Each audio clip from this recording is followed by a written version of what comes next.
कौमी असम्बली में opposition leader राजा रियाज का कहना है कि निगरान वज़ीर आज़म के लिए साथियों के मशवरे से 3 नाम फाइनल कर लिए हैं।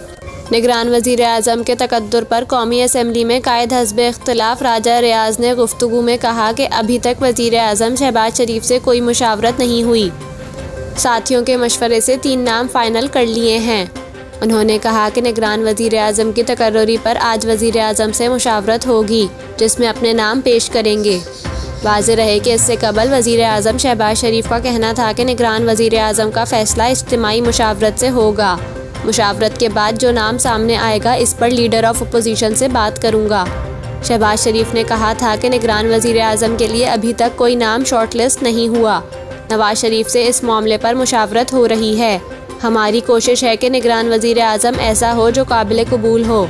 इससे कबल वज़ीर दाखिला राना सनाउल्लाह ने कहा था निगरान वज़ीर आज़म के लिए जो नाम शॉर्ट लिस्ट किए गए हैं इनमें हफीज़ शेख का नाम भी शामिल है।